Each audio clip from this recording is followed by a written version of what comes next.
é o Luciano, né? Repetindo aqui. Então, o professor da disciplina Seminário de Pesquisa deste semestre é o Luciano. O seminário de pesquisa hoje vai ser apresentado pelo Alisson, que eu perdi aqui, mas o Alisson está conosco? Estava acho que aqui, caiu, né? caiu. Eu ia passar a palavra para ele, mas como nós estamos utilizando a prática de a orientadora ou orientador, né? Coordenar atividade. Cíntia, tudo bem? Você, enfim, centralizar essa apresentação e a condução do seminário de hoje? Oi, Mônica. Não sei, na verdade, eu queria saber primeiro, assim, oi todo mundo, boa tarde para todo mundo. Queria saber se foi encaminhado do mesmo jeito de anteriormente, né, que eram indicados doutorandos ou mestrandos para fazerem perguntas e tal. Foi encaminhado assim, Luciano? Não, porque não tem, esse semestre é atípico, a gente não tem uma turma de matriculados na disciplina, como os outros anos, né? Então, boa tarde a todas, boa tarde a todas, a todos, bem-vindos, como diz a Mônica, aí ao nosso semestre. Essa é uma atividade de seminário de pesquisa. Nesse semestre, excepcionalmente, em razão de que o ano passado nossa linha não fez seleção para o mestrado e doutorado, nós não temos uma turma, a única pessoa matriculada no curso é a Bruna Roriz, por uma razão de cumprir os créditos, também está aqui conosco. Então, a partir dessa atividade com a Alisson e com os colegas aqui, a gente pode definir para os próximos essa questão das perguntas, das leituras prévias, etc. Nesse caso específico do Alisson, eu fiz um pouco esse papel, enfim, importante, que é de ler, de preparar algumas questões já para o Alisson, para a gente conversar. Então, Alisson, muito obrigado pela sua disponibilidade de apresentar e de autorizar também a gente tornar público. Isso não é usual entre nós. Eu passei mensagem para o Alisson, perguntei se ele aceitava, se podia, ele aceitou, disse que podia. Então, queria agradecer a isso e te passar a palavra. A normalidade aqui tem sido mais ou menos uma meia hora para a sua apresentação e tudo, e em seguida a gente começa a conversar com você sobre, não mais sobre o projeto, não ia falar sobre o seu projeto, mas, na verdade, sobre o desenvolvimento da sua pesquisa, que já está muito além do seu projeto, já que você faz qualificação daqui a uns dias. Daqui a uns dias já será um moço qualificado. Então, seja bem-vindo. Obrigado, a palavra é sua, Wallace. Ô, Luciano, muito obrigado.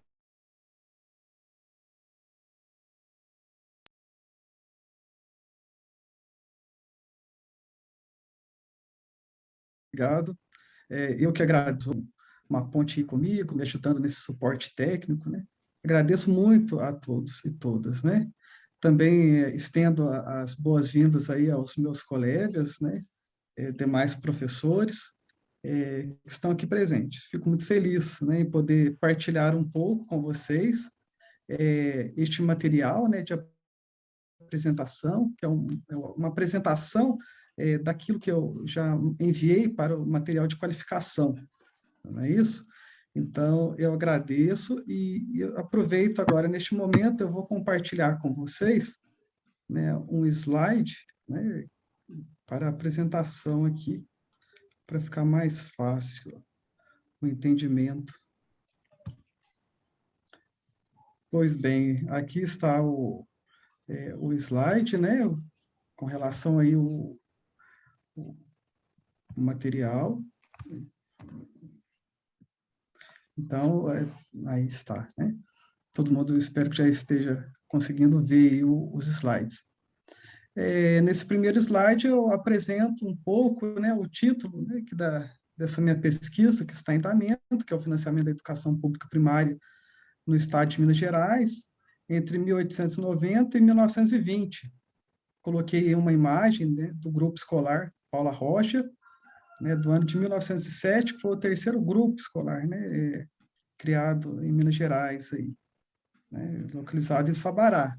E é bom fazer uma lembrança aqui também que o município de Sabará, em 1920, ele será um dos poucos dos municípios do estado de Minas que terá mais de 50% da sua população alfabetizada, né? Então, é muito bacana a gente perceber alguns detalhes, né? A apresentação aqui, o intuito, né, dessa pesquisa é investigar um pouco o financiamento da escola primária, né, pelo governo de Minas Gerais, entre 1890 e 1920. Mas, para isso, nós delimitamos, né, como marco de recorte, essa reforma Benjamin Constant, ocorrida entre 1890. Né, a pesquisadora Maísa Gomes, ela faz um trabalho e observa, né, que a reforma Benjamin Constant, ela trouxe bastante influência para o decreto número 260, que foi sancionado por Bias Fortes. Então, assim, essa reforma de Benjamin Constant, ela né, como diz o Cury, né, ela tornou-se um modelo para ser utilizado em todos os estados, né, do Brasil. Então, essa reforma, ela trouxe, né, com ela algumas questões sobre o financiamento da instrução primária, né? Estabeleceu a criação de um fundo escolar, né? Houve um tabelamento do salário dos professores, e isso aí o decreto mineiro, né, 260, ele acabou também estabelecendo essa organização do financiamento da instrução primária no estado de Minas Gerais. Já o marco delimitador, né, de 1920, ele refere-se, né, a um período em que o Francisco Iglesias, o Jorge Nagli, eles observam que ocorre um grande crescimento industrial, né? Houve um grande surto após a Primeira Guerra Mundial. Então, houve assim, uma ampliação das camadas médias, uma diversificação e estratificação social, né? Um acelerado processo de urbanização, né? Então, e uma mudança na estrutura até mesmo da política. E aí, né, como há uma mudança, né, nessa estrutura política, né, até em nível nacional, porque ocorre, né, a introdução de novos políticos que estavam interessados nesse desenvolvimento industrial, em Minas Gerais, a Cláudia Viscardi, ela observa que ocorre uma mudança, além de geracional, né, política, também uma mudança regional, né, de política. E aí é interessante a gente observar que, para Cláudia Viscardi, né, essa mudança geracional, ela ocorre a partir de 1918, com, né, a eleição de Arthur Bernardes, né, para o presidente do estado de Minas Gerais. Para Cláudia Viscardi é interessante essa mudança política, porque ela faz uma estruturação ou uma explanação dessa organização da política mineira em 3 fases, né?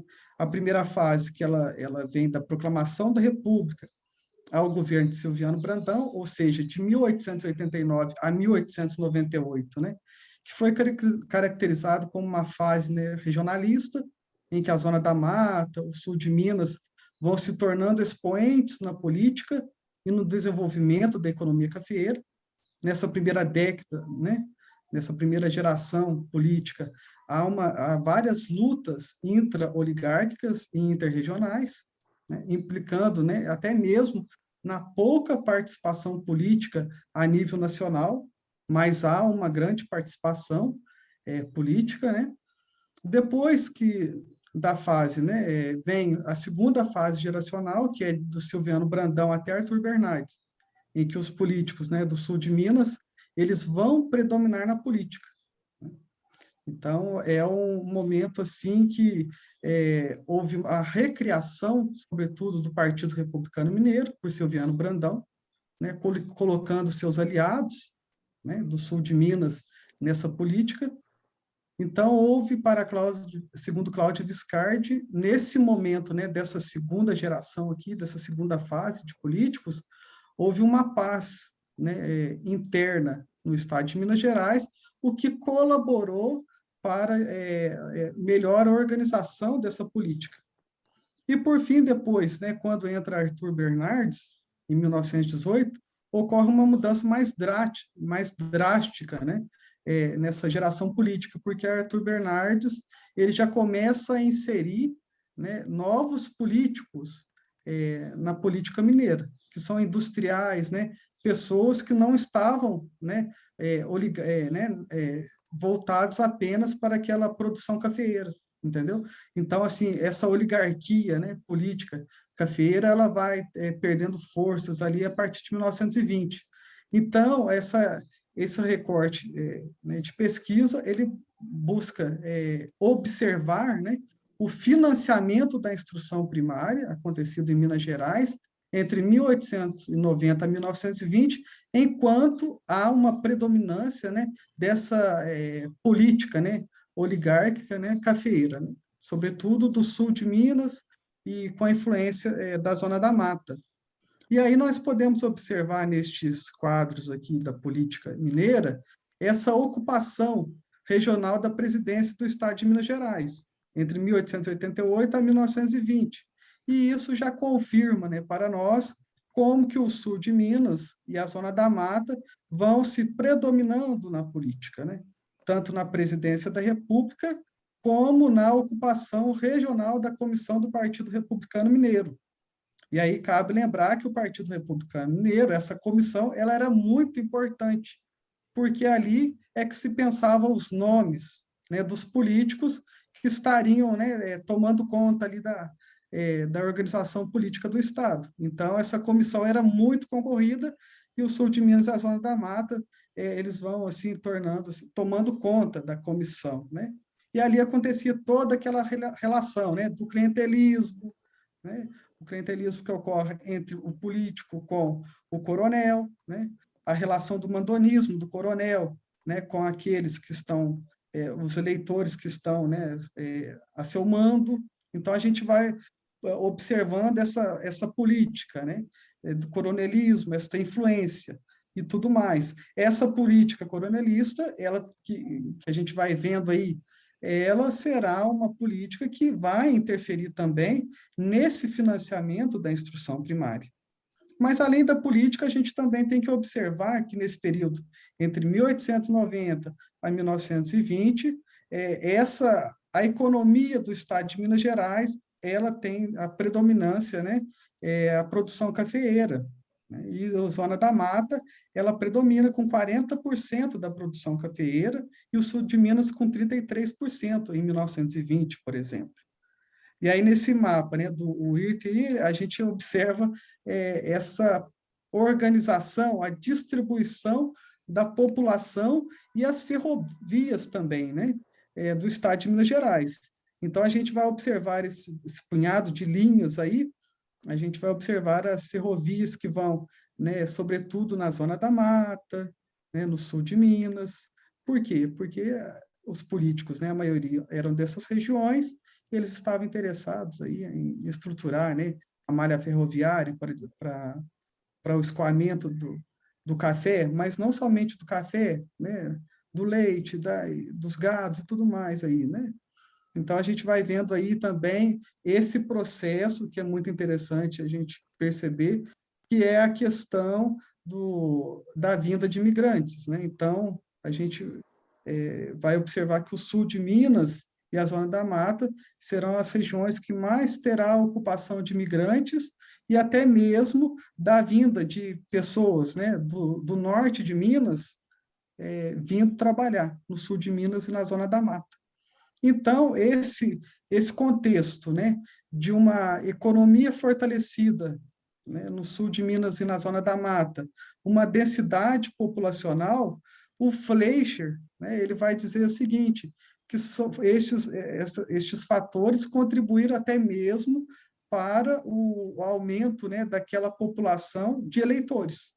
Então, o número de eleitores favoreceu até mesmo para que os políticos da Zona da Mata e do sul de Minas se fortalecessem na política, né? Então, a nossa hipótese, quando a gente observa estes fatores, é que nas primeiras décadas republicanas, né, o financiamento da educação primária ela aconteceu através dessas disputas intraelitistas que havia no Partido Republicano Mineiro. levando em consideração a força política dos coronéis nos municípios, na formação política da oligarquia do Estado, associado à estrutura social rural e agrícola, cuja população era predominantemente analfabeta. E para fazer esse estudo, né, nós optamos em estruturar, né, a organização da tese em 4 capítulos. O primeiro capítulo, intitulado Educação na Primeira República, Políticas Públicas destinadas ao financiamento da instrução primária. O segundo capítulo, Educação em Minas Gerais, o financiamento da instrução primária na política oligárquica mineira. O terceiro capítulo, Economia Escolar Mineira, as políticas orçamentárias no financiamento da instrução primária. E o quarto capítulo, Financiamento da Educação Primária Mineira, o impacto dos recursos orçamentários do Estado nas escolas primárias do município de Sabará.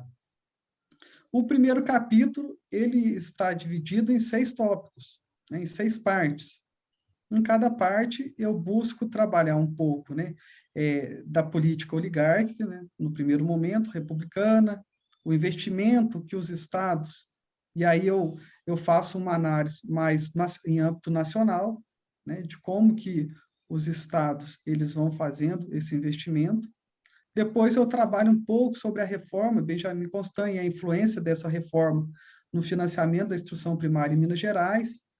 Trabalho um pouco sobre a Constituição Federal de 1891 e os discursos políticos sobre o financiamento da instrução primária, o que acarretou, né, no silenciamento geral na Constituição Federal sobre o financiamento da instrução primária, né, responsabilizando os estados em financiar as escolas primárias. Depois eu trabalhei um pouco as legislações federais que abordaram, né, supostos auxílios que o governo federal auxiliaria os estados. Trabalhei um pouquinho, né, os dados estatísticos, como que os estados, né, do Brasil, quanto que eles gastavam, quantas escolas que haviam, né, nos estados. E, por fim, eu trabalhei um pouco sobre o financiamento da instrução primária nos congressos de instrução primária e secundária na década de 1910. Nesse panorama geral, aqui não é possível fazer uma explanação, né, de tudo que eu trabalhei, né? Mas é interessante eu citar algumas questões aí que eu observei, né, que é bacana a gente trazer aqui para essa discussão, que foi, né, a desigualdade no estabelecimento de políticas públicas destinadas ao financiamento da instrução primária.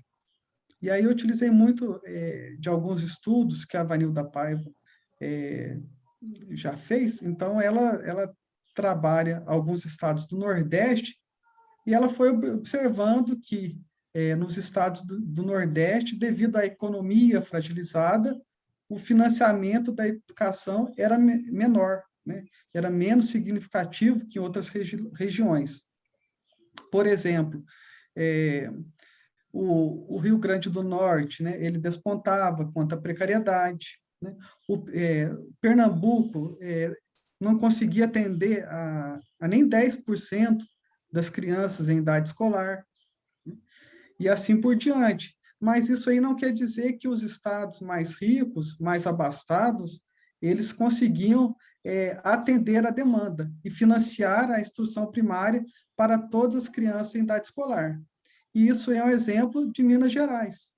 A Vanilda Paiva chega a afirmar que 25%, né, da população, né, que era atendida, ou seja, 75%, né, não conseguia, né, receber, né, a instrução primária. E aí tinha toda essa questão, né, da questão política. Olha, as oligarquias dos estados, né, os interesses que estavam ali por detrás.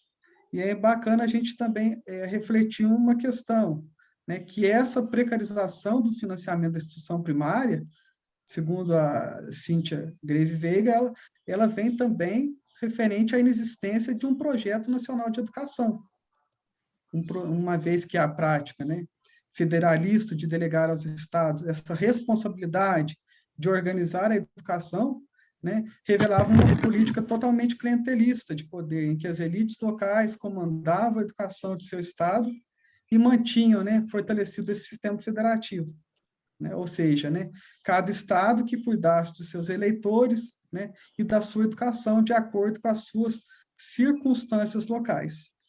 E aí eu trouxe para vocês aí, né, esse quadro aí da concentração de escolas públicas nos estados em 1920. E aí nós vamos observar que 44% das escolas públicas, elas concentravam-se na região sudeste, né? E aí a gente vai vendo que são realmente, né, os estados, né, que tinham a predominância, seja na economia ou até mesmo na política, né? E a questão, né, do analfabetismo é uma questão muito séria, né, porque a gente inicia a Primeira República, né, com o financiamento da instrução primária que não atingia 10% da população brasileira. E chegamos em 1920, né, fazendo uma análise do censo de 1920, a gente vai observar que 71% da população brasileira ainda era analfabeta, né? Então, a gente percebe que o financiamento era muito precário nessa situação, né? Eu trouxe aí para vocês uma tabela, né, sobre o financiamento da instrução primária, né, pelos governos, né, federal, estadual e municipal, e por iniciativa privada, em 1920, segundo ainda o sexo dos alunos. E aí a gente vai observando aí, né, de acordo com os estados, né, o quanto de escolas, né, que eram mantidas, né, financiadas, né, pela União, estados, municípios, particulares. E vamos vendo aí, né, o Rio Grande do Sul, São Paulo, Minas Gerais, né, com alto número aí de escolas, né? Depois, se alguém quiser fazer algum comentário, se quiser que eu volte, depois eu retomo esse quadro aqui, né? E aqui, de uma forma muito geral, né, eu trabalho também nessa tabela aqui, a porcentagem geral dos estados com o financiamento da instrução primária, né? E aí a gente vê, né, a renda total dos estados, a despesa com o ensino primário, e essa porcentagem era apenas de 11%, né, a nível nacional, né, no Brasil. Então, assim, o financiamento era muito precário, né, era muito baixo, né, porque ficava dependendo das políticas, né, dessas oligarquias, dos interesses, que, sobretudo, a gente vai observar em Minas Gerais, que o interesse está muito em construção de ferrovias, né, em atender, né, algumas demandas, né, dos grandes cafeicultores e tudo mais. Então, depois, no segundo capítulo, eu busco trabalhar um pouco sobre a educação em Minas Gerais, né, o financiamento da instituição.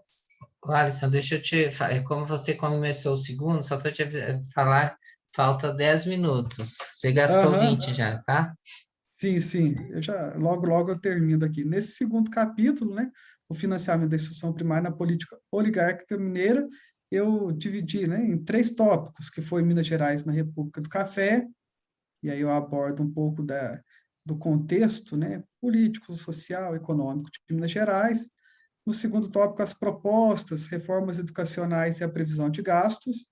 E, por fim, o orçamento estadual e recursos para a educação.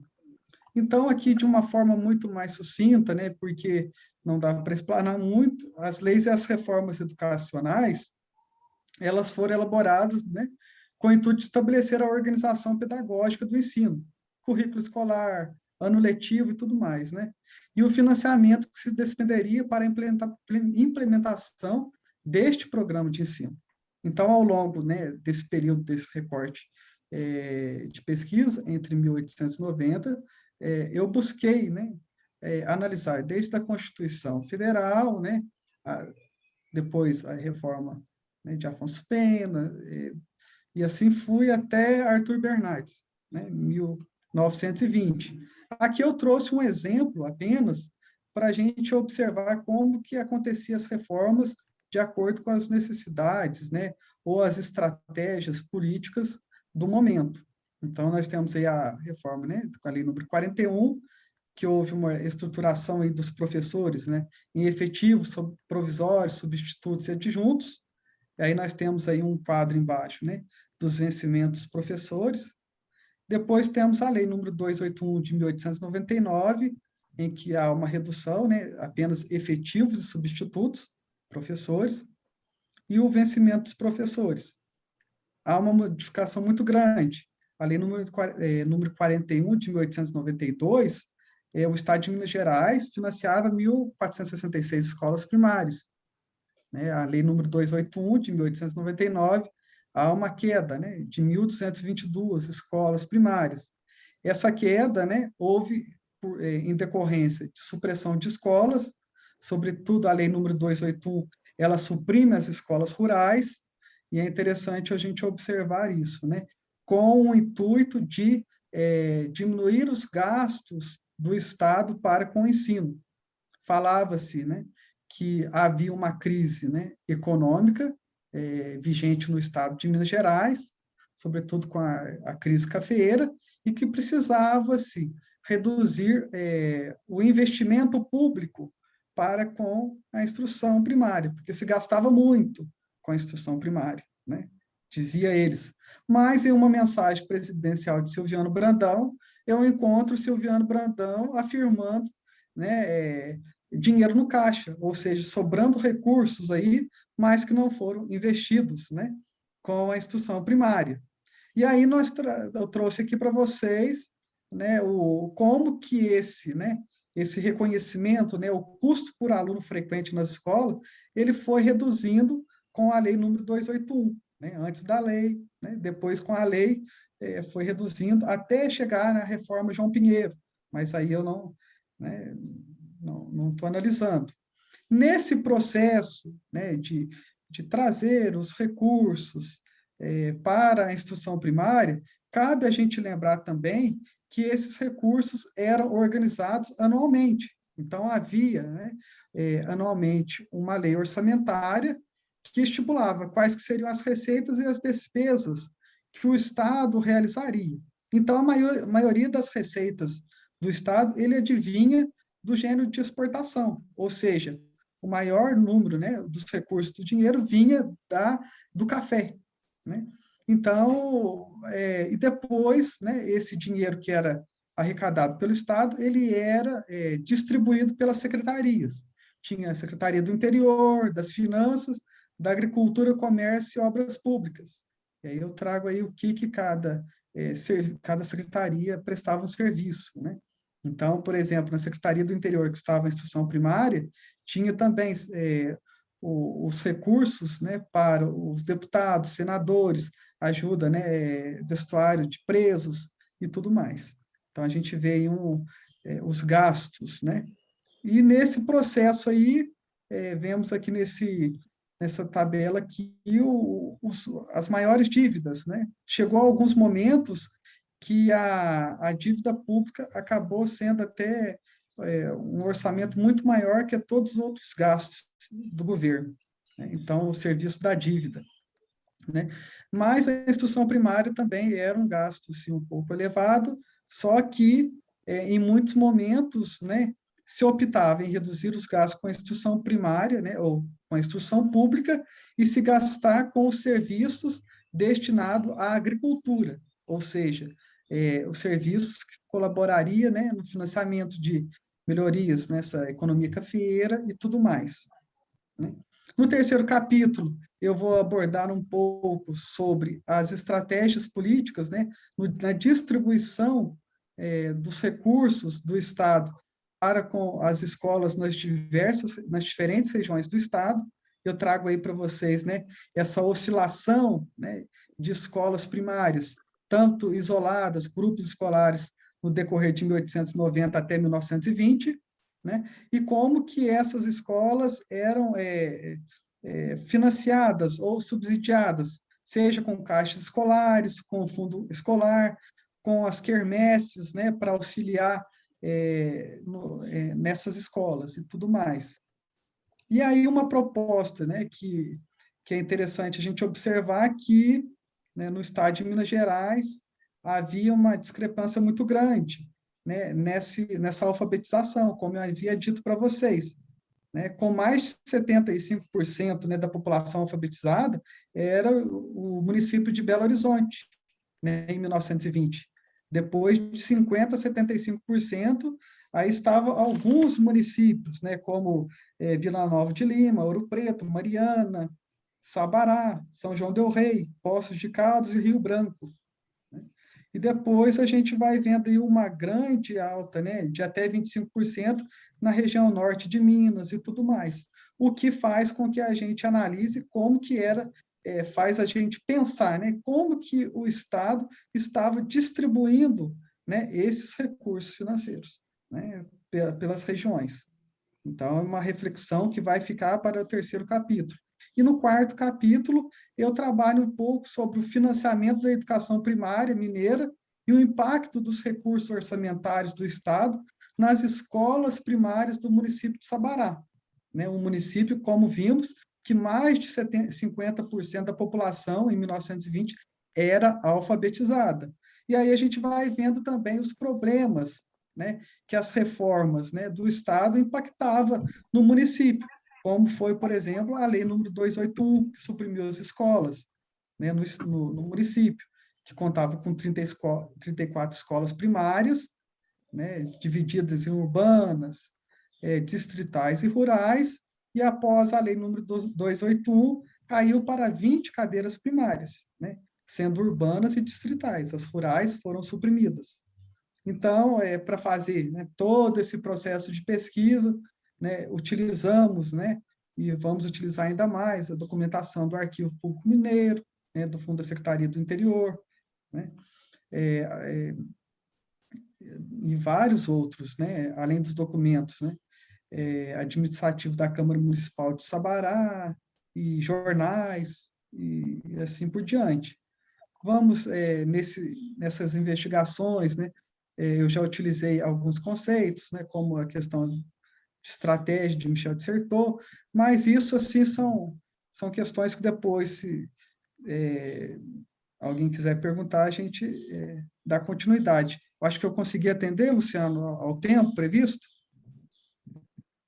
Em cima, já estava preparando aqui para te dar mais 5 minutos, mas se você quiser concluir aí, tá bem em cima do seu tempo. Não, então tá bom. Aí, então tá. Eu fico aberto aí as perguntas e tudo mais. mais. Ótimo. Tá ótimo, Alisson, obrigado. Nada. Aí você puder tirar a disposição, aí se precisar a gente está com um bom tempo, dá para voltar. São 14h45, então, em princípio, a gente tem aí um bom tempo para conversar com o Alisson, para debater a pesquisa, o texto, né? O texto e esses dados que ele trouxe, que não estão no texto, muitos deles, né? E mapas e coisas tudo, que eu acho que é super... enriqueceu muito a apresentação. Obrigado. Então, está aberta aí a conversa, se as conversações, alguém quiser fazer pergunta, dúvida, enfim, extrapolar, refletir, pensar alto, tudo aqui é possível. Só não é possível xingar o cara. Tem que levantar a mão? Eu não sei nem onde é que está a mão. Não, tranquilo. Se eu estiver muito tumultuada, a gente organiza. Então tá. Fica à vontade. Não é nenhuma... Eu vou parabenizar o Alisson pelo trabalho, bastante rico em fontes e em tratamento também dos dados, né? Não é nenhuma pergunta, Alisson, é só uma sugestão, porque você colocou aquele gráfico, né, aquele em forma de pizza, mostrando por região. Só sugeriria você verificar para confirmar a partir de quando foi feita essa divisão por regiões no Brasil, norte, sul, nordeste, sudeste, etc., para que você, pelo menos, colocasse isso como uma observação, porque eu tenho a impressão que na década de 1920, posso estar enganada, mas essa subdivisão territorial ainda não existia para fins estatísticos e tal. Não tenho certeza, mas é só para você não usar isso como, né, para não dar a entender o seu leitor que em 1920, se for este o caso, essa subdivisão territorial para fins de, né, de estatística e de estudo já estivesse existindo, tá? Nas atuais 5 regiões que compõem o território brasileiro. Mas só essa observação, no mais, parabéns pelo seu trabalho. Gostei também daquele mapa de época, aí já fica bem situado, né, que você coloriu para mostrar aquela expansão. Acho que aquilo é bastante interessante. Ultimamente eu ando bastante interessada nessa abordagem, digamos assim, geocartográfica, para a gente poder verificar o movimento de expansão da escolarização, né? Porque nossos estudos, quando eu falo nossos, eu digo no Brasil em geral, isso vale também para o período que eu estudo, colonial, ele acaba sendo muito regionalizado, né? E mesmo quando se fala em Minas Gerais, tem pouca dimensão desse processo de estruturação dessa rede escolar e de como que ela expande do ponto de vista territorial. E é interessante também correlacionar o processo da expansão com, né, por exemplo, arrecadação de tributos, gastos, como é o que você está fazendo, mas também, como você também chegou a sugerir aí, a expansão econômica, né? Como é que as fronteiras econômicas, elas vão se expandindo, por exemplo, da agricultura, cafeeira, pelo sul, ou outras mais para o norte, e como é que a expansão escolar acompanha ou não essa expansão econômica. Acho que essa é uma questão bastante interessante também para ser discutida assim, de forma mais verticalizada. São só essas observações, parabéns pelo seu trabalho. Obrigado. Obrigado, Thaís. Mas vamos fazer uma rodada de intervenções, Alisson, se as tivermos, e aí você faz observações. Mônica, sua mãozinha está tão escondida para mim aqui, que você ia ver, Mônica. Acho que é você, fique à vontade. Ok. O Alisson, muito obrigada pela apresentação. Eu queria primeiro dizer que eu achei assim, o seu texto muito bem elaborado, bem escrito, né? Chamou muita atenção a forma como você apresenta a revisão bibliográfica, foi feita de forma tão sistemática, exaustiva, né? Explicitar isso, eu acho que reforça a importância dessa etapa, né? Para o início e para o desenvolvimento de toda pesquisa, seja de qual área for, né? Então, no seu texto, a revisão bibliográfica está apresentada de forma muito inspiradora para quem está começando ou está, né, em desenvolvimento de estudo. Acho que dialogar com o campo, da forma como você apresenta e faz, é muito importante, né? Mostra assim um processo de amadurecimento, né, no ser pesquisador, que é muito bom de ver. Uma prática que nós, há algum tempo, utilizamos e que eu acho que não fica muito explicitado e a gente se perde um pouco, e eu acho que é importante, bom, para o Alisson e para quem vai apresentar o seminário daqui para frente, né? É indicar em que ponto do doutorado que se encontra, né? Porque nossas perguntas, nossas, às vezes, demandas, né? Elas vão se pautar um pouco em relação a que ponto você está. Então, porque o Luciano disse que você está quase qualificando, é que a gente, então, porque no texto aparece a palavra qualificação, eu não sei se já foi ou ainda vai ser. E dá para supor mais ou menos em que pé está a pesquisa. Então, de iniciar falando que estou no 2º ano, estou concluindo o 3º ano, enfim, a escrita já está adiantada. Acho que é importante para a gente situar o pesquisador no processo, para, inclusive, conseguir calibrar que tipo de dica, comentário, né, a gente faz. Porque, não, vou defender no mês que vem. Aí a gente já, né, se contém um pouco, né? Então, acho que isso é uma chamada, assim, que já foi prática nossa, né? Fazer um histórico do processo formativo para, em seguida, falar sobre o trabalho. Em relação ao trabalho em si, né, eu acho também que foi muito bom como a apresentação complementou o texto, né, dados que você apresenta enriquecem muito aquilo que você apresenta no texto. E o texto situa muito bem as bases da pesquisa.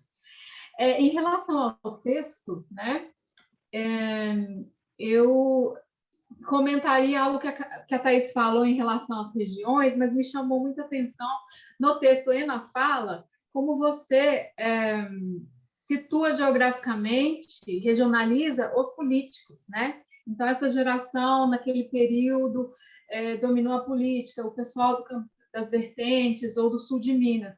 Se essas denominações, né, elas tinham esse significado que nós construímos para hoje, né, de entendermos quem era o sul de Minas, o que envolvia o sul de Minas, e se sim ou se é um recurso do atual utilizado para tentar dar inteligibilidade para aquele período, né? Então, só para realmente reforçar essa questão da regionalização dos políticos, já que isso é um elemento central na construção do argumento. Uma coisa que me chamou a atenção também, como uma curiosidade, né, que é em relação, acho que é no capítulo 3 que aparece, a sua análise, né, envolverá tanto o financiamento oficial público, né, das escolas primárias, quanto as caixas escolares, que aí já são iniciativas mais, como que eu posso dizer, dos estabelecimentos, né, e aí o funcionamento de cada estabelecimento vai caminhar de acordo com o contexto de sua localidade, enfim. E com as arrecadações, né, em quermesses e outras atividades escolares. Então, assim, como fazer esse balanço entre aquilo que é oficialmente programado e definido com essas iniciativas que vão ser muito variáveis de acordo com a escola, com o contexto, ou com o município, ou com a participação daquele território no desenvolvimento local, sabe? E esse tipo de fonte, né, você consegue encontrar dentro dos acervos oficiais, né, que a gente costuma conhecer. E outro ponto é que me pareceu tão encaixar muito bem a discussão sobre a figuração e interdependência, mas eu não sei como que isso está sendo tratado, né? Essa relação entre financiamento, vou chamar de oficial, né, público oficial, com esse financiamento complementar de iniciativas mais individualizadas, né? Essa interdependência do público com, muitas vezes, os grupos de caridade ou filantrópicos ou de arrecadações esporádicas, né, de iniciativa de cada localidade. Muito bem, acho que era só isso que eu queria comentar, né, e perguntar. Tá? Obrigada e parabéns, Alice. Obrigado, Mônica. Então, a gente passa para a Andréia, a terceira comentário, Alisson, depois eu te devolvo a palavra para você comentar alguma coisa, se quiser, já das três. Andréia? Boa tarde, Alisson. Obrigada também pela sua apresentação, pelo seu texto. É uma pergunta bem pontual, muito mais por curiosidade. Me lembro lá pelos meados dos anos 2000, quando a gente frequentou muito o APM, fazendo um grande estudo e um guia de fontes. Me chamava muito a atenção esse tema do financiamento e do dinheiro que chegava nas escolas, o que se fazia, o que não se fazia, o que se podia fazer, o que não se podia fazer.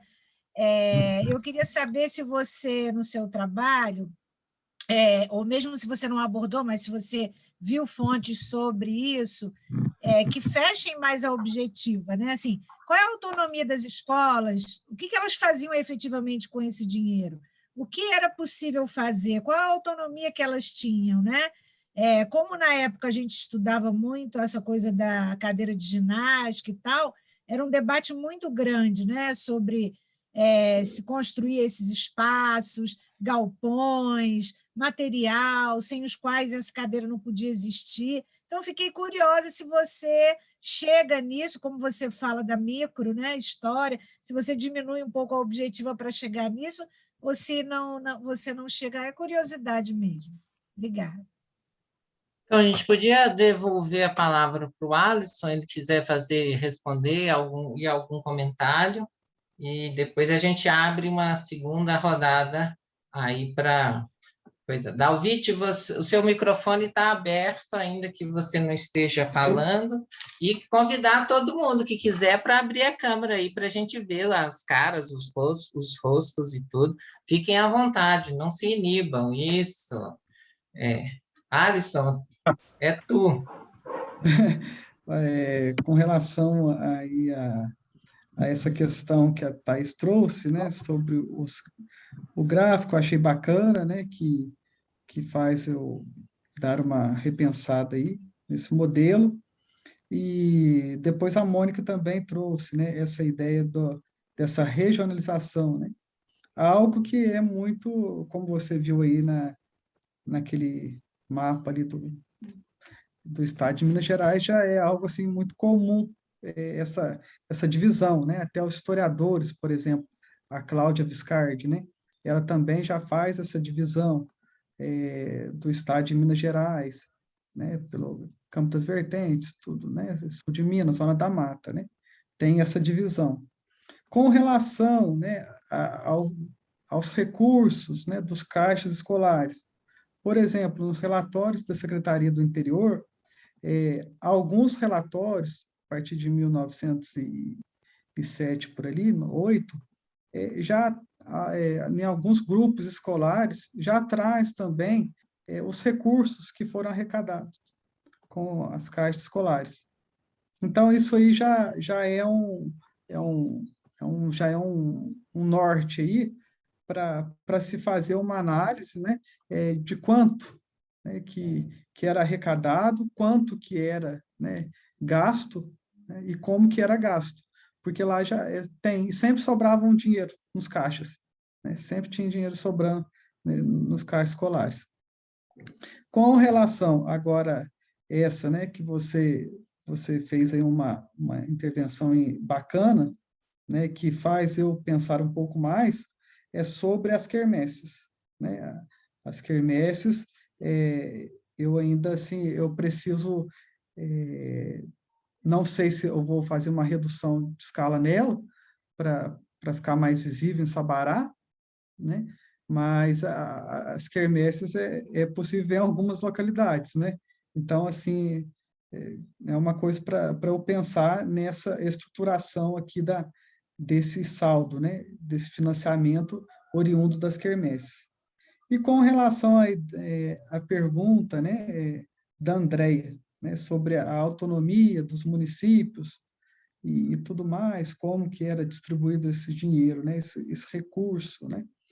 Eu lembro, Andréia, na pesquisa de mestrado, né, quando eu trabalhei as escolas primárias, sobretudo quando houve a supressão das escolas primárias entre 1899 a 1911, né, Sabará, por exemplo, havia uma movimentação ali, era mais assim tática, vamos assim dizer, dos professores, dos pais, pedindo, né,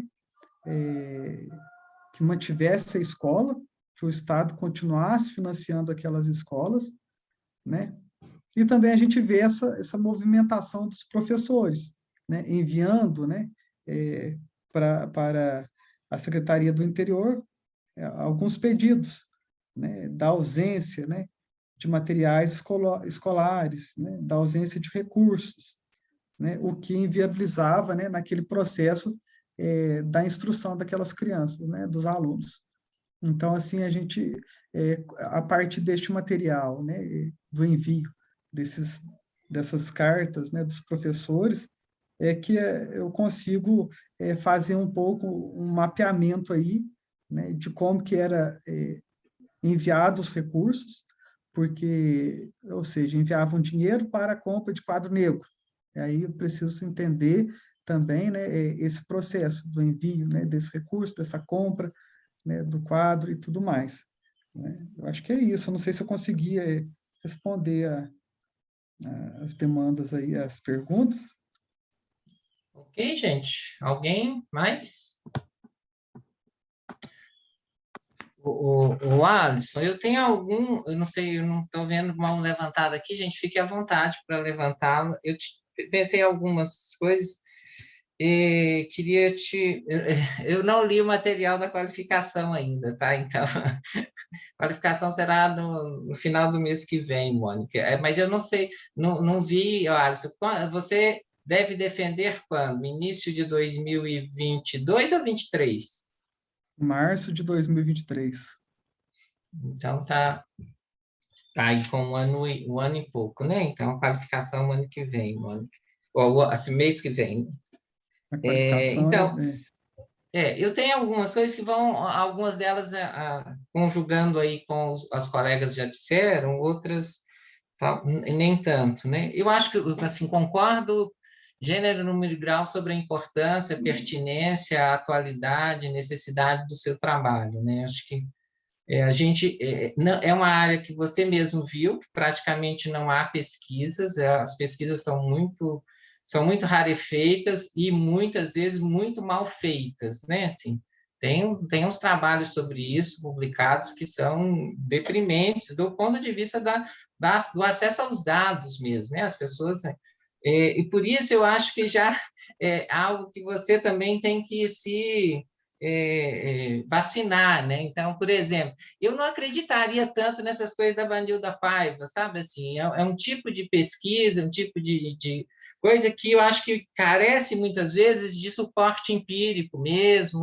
que é um tipo de pesquisa e de pesquisadora que tá interessada em demonstrar linhas gerais que eu acho que muitas vezes acaba prescindindo de dados que muitas vezes você tem dados mais precisos, né? Então, acho que tomar cuidado com isso, né? Porque eu acho que essa revisão que a Mônica chamou a atenção, acho que, inclusive, aí, estou querendo ver no material, né? Acho que você tem que chutar mais a canela desse pessoal, né? Eu acho que, é uma área muito... Daí, eu acho que senti falta na sua revisão bibliográfica mais desse apoio da economia política da educação, ainda que ela seja mais clássica, ainda que tenha poucas coisas, eu acho que você, no texto que você apresentou, né, e na sua apresentação, eu senti falta disso, assim, uma discussão mais de fundo da economia política da educação, seja na perspectiva marxista ou não, mas que trazer esse aspecto é importante, porque eu acho que uma das coisas que esses colegas fizeram há muito tempo, né, e que muitos têm feito para a atualidade, fazer aquilo que eu acho que a Thais chamou a atenção, que é que variáveis você vai correlacionar. Porque só faz sentido pensar historicamente o financiamento se você definir algumas variáveis com as quais você vai relacionar o financiamento, né? Você, por exemplo, uma das coisas que você pegou foi o custo aluno frequente, né? Aí, claro, mas qual a pertinência de fazer isso, né? Por que não fazer com matrícula? Aí, os desdobramentos disso, né? Há mudanças fortes por exemplo, das escolas isoladas até 1906, de grupos escolares, ou grupos escolares e escolas isoladas a partir de 1906, né? Então, a questão do quantos são os professores, menos do que quantos são as escolas, né? Quantos são os professores e a mudança radical que há em relação a isso a partir de 1906 com os grupos escolares, que você passa a contar de uma outra forma. Enfim, isso tudo é para dizer que eu acho que você precisa definir variáveis com as quais você vai relacionar e correlacionar a questão do financiamento. Acho que isso é fundamental, sob pena de você chegar no final ter dados, montantes gerais, mas que, de fato, dizem pouco sobre o impacto do financiamento, a importância do financiamento, etc. Então, essa é uma segunda observação que acho que eu diria assim, por exemplo, essa questão de matrícula e frequência, número de professores e professoras, né, são coisas importantes para pensar aí coisa. De todo modo, os seus dados já mostram algo que a gente já vinha historicamente vendo desde o século XIX, que a educação já é o grande gasto, né? Naqueles dados que você mostra, de novo, parece que a gente está guardadas as diferenças radicais hoje, né? Qual que é? A educação só perde para o gasto da dívida, né?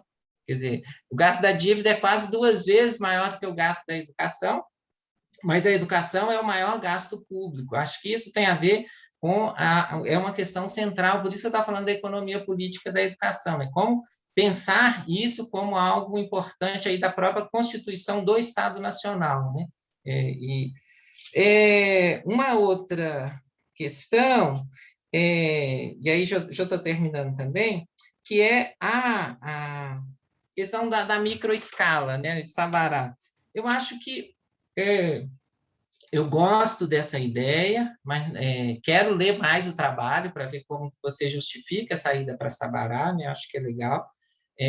Sabará é um centro e tudo, e em se mantendo Sabará, eu acho que deve se manter, apesar de não ter lido mais, eu sugeriria você ler alguns trabalhos sobre Sabará no século XIX, não sei, estou falando ler, não, na sua bibliografia isso não aparece, né? Talvez você já tenha lido e não tenha trazido, mas eu acho que vale a pena trazer para mostrar, porque Sabará é um caso anômalo no século XIX e início do século XX, né? Então, acho que é importante ver isso, porque o fato da mudança da capital para Belo Horizonte muda radicalmente o lugar de Sabará na geografia mineira, né, na cultura, na economia mineira, aí a partir do final do século XIX.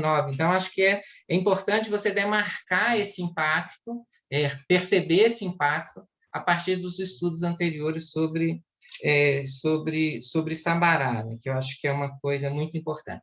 Finalmente, uma consideração sobre a sua datação, assim. A impressão que eu tive, você justifica, mas a impressão que eu tive, tanto lá no início quanto no final, são justificativas muito exteriores ao seu objeto, assim. Eu queria saber se há justificativas mais internas ao seu objeto para você definir essas datas, porque a economia mineira, esses elementos da política, isso são coisas importantes, mas em que medida você percebeu algum indício de isso impactar o financiamento especificamente? De novo, exagerar o argumento só para ficar claro. Fico imaginando, por exemplo, uma demarcação que pegasse os grupos escolares para frente ou para trás, alguma coisa que tivesse, olha, ocorreu aqui uma mudança radical, uma mudança importante que justifica uma datação.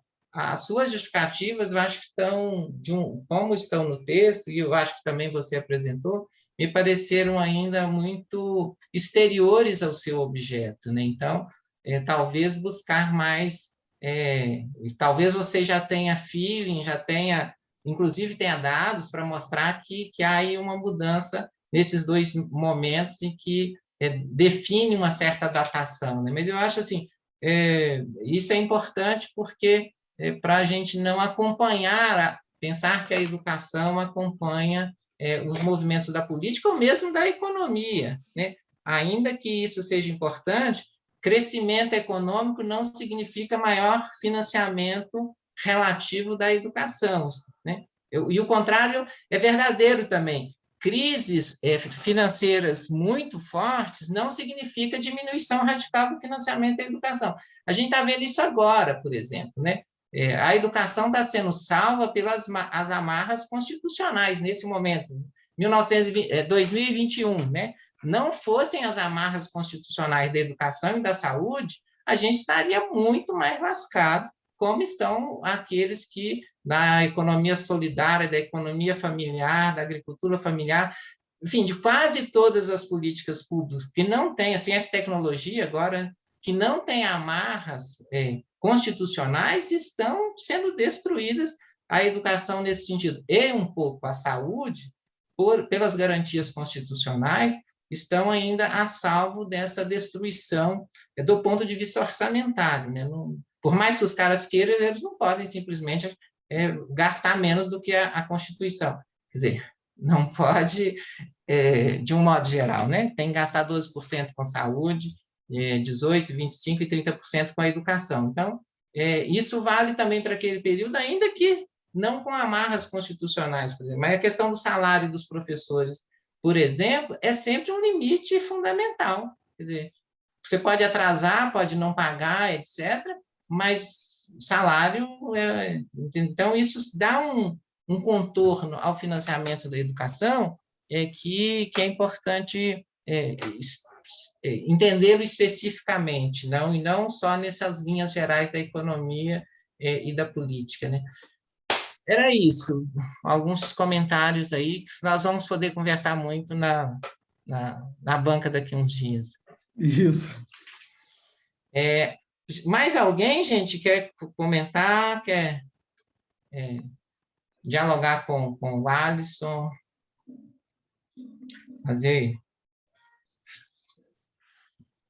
O Alisson, não tem ninguém aqui inscrito. Se você quiser dialogar aí com as questões que eu coloquei, até que alguém se anime.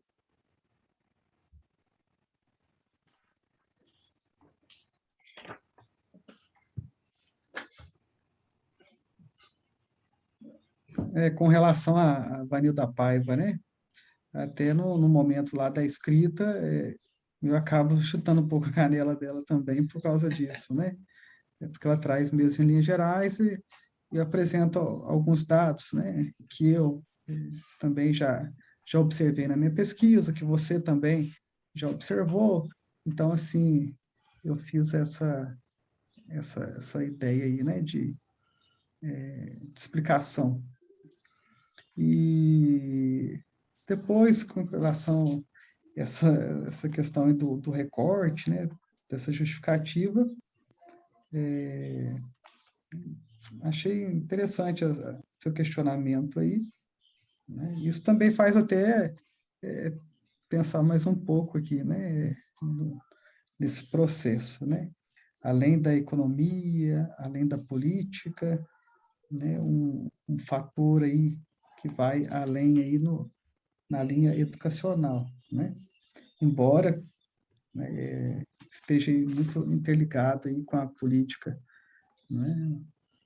O René Remon, eu fico pensando muito nele por causa dessa... Está tudo muito interligado, né?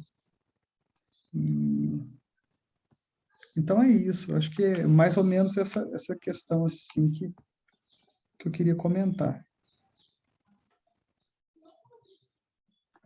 Ok, temos muito... Eu queria ressaltar mais da super importância desse tipo de investigação que, infelizmente... duas coisas que eu sempre... como eu sou pedagoga, como eu sou pedagoga, duas coisas que eu estudei e que hoje, infelizmente, não se tem mais, economia da educação e estatística da educação, né? Ainda que não fosse lá grandes coisas, mas a gente, pelo menos, estudava algumas coisas sobre isso, aprendia. Hoje nem se discute financiamento da educação, que é outra coisa, né? Assim, e é muito presentista a questão do financiamento, mas, enfim. Ok, gente? Mais alguma pergunta, alguma questão, alguma indagação, sugestão?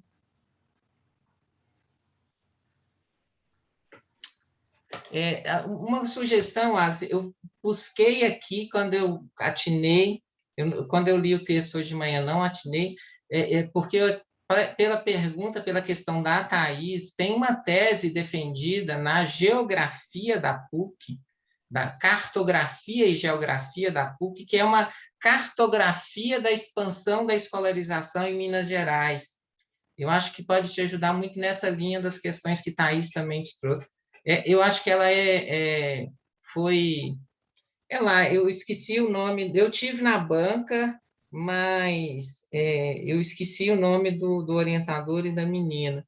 Mas eu acho que vale a pena buscar. Certamente está no banco de teses, mas não da educação, mas da cartografia e geografia, E ela faz um trabalho fantástico, assim, de cartografar a expansão mesmo, mostrando que esses dados que você traz aí sobre a economia e as redes de estradas e coisa, como isso é a mesma coisa quando se trata da educação. Você pode fazer, ainda hoje, né, quando você faz uma linha reta de Paracatu, saindo lá no Espírito Santo, é a mesma coisa. Abaixo, acima, praticamente não tem instituição de, por exemplo, de pesquisa, universidade, etc. Quando chega no sul, elas estão extremamente concentradas. Aí essa concentração ela já pega lá no início do século XX de uma forma muito legal, avançando assim com mapas, com muito, acho que vale a pena. É um trabalho muito legal que eles fizeram lá sobre as escolas. Ok, gente. Ô, Alisson, então, ó, super obrigado, foi ótimo. Animador o seu trabalho aí para a gente começar o semestre. Se você quiser falar alguma coisa a mais, fique à vontade, a gente passa a palavra para a Mônica para se encerrar. Avisos e encerramentos. Eu que quero agradecer, né, o convite, pela participação e até mesmo pelas perguntas e as novas ideias, né? Isso aí é sempre muito bom, né? A partilha, essa reflexão ajuda ainda mais nesse meu processo de pesquisa, né? Então, valeu a pena, agradeço mesmo. Muito obrigado aí, Luciano, a Mônica, né, a Meli e tudo mais. Beleza. Mônica, é contigo, tá? A bola. Você e Meili, fiquem à vontade.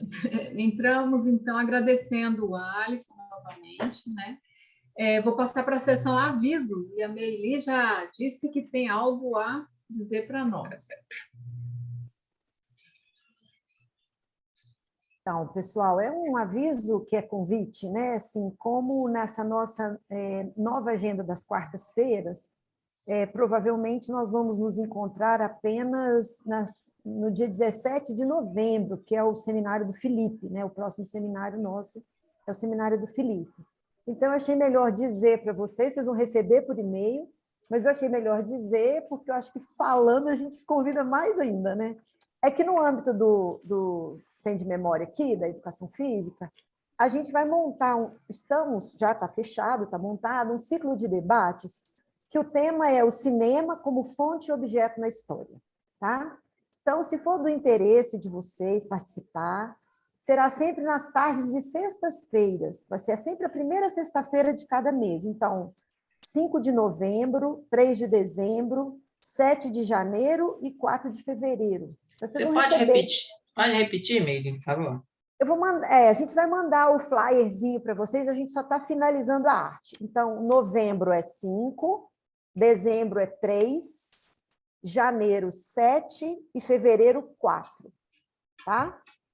Então, nós convidamos alguns colegas, né, e eles aceitaram o convite e entusiasmados, isso entusiasmou a gente mais ainda. O primeiro dia vai ser com o professor Rodrigo Almeida, né, que é professor da UF e ex-aluno aqui do nosso, né, foi orientando da Thaís. Então, o Rodrigo vai falar sobre cinema e história pública.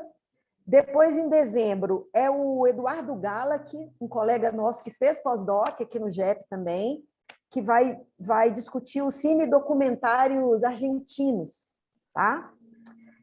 Em janeiro, é uma jovem mestra, porque ela acabou de defender o mestrado dela agora, lá na História, né? Ela trabalha com História, e ela vai discutir o Olímpia, que é um dos filmes do período do nazismo, né? Ela vai discutir o cinema a serviço do nazismo. E no dia 4 de fevereiro, também um historiador, que é, inclusive, pai aqui, ele é funcionário da universidade, ele fez um mestrado em História também, ele discute o futebol pelas lentes do cinema novo, ele vai problematizar o filme do Garrincha, tem um documentário sobre o Garrincha. Então, assim, as temáticas são diversas, mas o eixo condutor é a gente pensar esse documento imagético, como mobilizá-lo, como analisá-lo, como interpretá-lo, né? Então, essa aqui é a ideia. Peço também que vocês nos ajudem a divulgar, porque ele vai, também até para os alunos da graduação, porque a gente está preparando ele como uma atividade de extensão.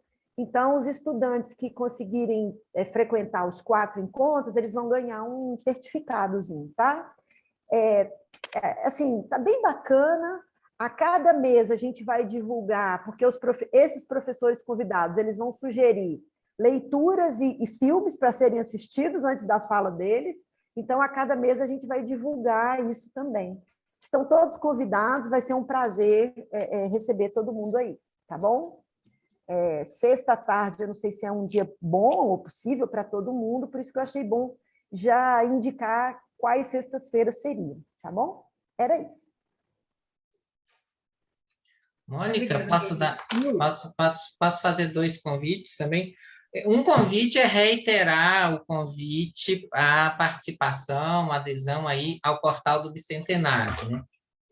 O site está funcionando, ainda que esteja bastante, enfim, tem hora que vai e outras trava, a gente está com alguns problemas aí, mas, de um modo geral, ele está funcionando, está com acesso, e com vários conteúdos também, e sobretudo no canal do YouTube, várias atividades, e lá nós estamos montando, estamos trabalhando com núcleos de produção de conteúdos, então tem um grande núcleo de História da Educação, que é coordenado pela professora Virgínia Dávila, da Universidade Estadual de Pernambuco.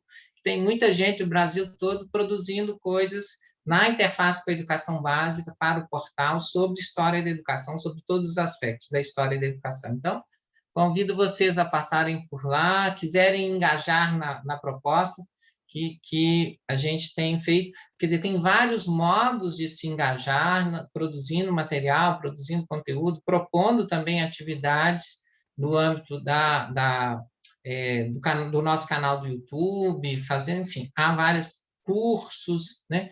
Então, a gente tem feito muitas atividades conjuntas. Meili, quando você falou aí, eu fiquei, podíamos pensar, né? A gente tem feito várias atividades, seminários conjuntos com vários grupos, transmitidos também pelo canal, ou co-transmitidos pelo canal, etc. Então, é possível a gente pensar isso para frente aí, e quem quiser nos ajudar a fazer isso, propor, seria ótimo. Segundo então, esse é um convite. O outro convite é um convite mais pessoal. Eu, no dia 5 de novembro, sexta-feira, depois lá da Meili, né? 5 meses, né, Meili? Sai lá da Meili e nós vamos fazer o lançamento do meu novo livro, chamado Homens de Bem. Vai ser pelo canal do YouTube do Pensar. Vai ser sobre masculinidades na literatura. A gente vai montar uma mesa com vários colegas de vários lugares do Brasil, conversando sobre esse tema, né, das masculinidades na literatura, por ocasião do lançamento do livro. Então, convido a todos, a todas, a todos, 7 horas, 19 horas da sexta-feira, dia 5. Vai lá para o cinema com a Meili e já emenda com a cerveja e continuamos conversando.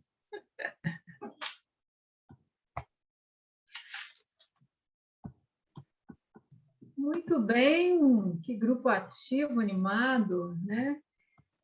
E muito proporcionando programação diversificada para a gente. Se ninguém mais tiver algum informe, convite, notícia, podemos nos despedir por aqui hoje? Sim? Então, tá bom. A gente encerra o primeiro seminário de pesquisa do semestre, nosso semestre atípico, né? E se encontra em novembro com o seminário do Felipe. Tudo bem? Então, obrigada, gente. Beleza. E até a próxima. Tchau. Até mais.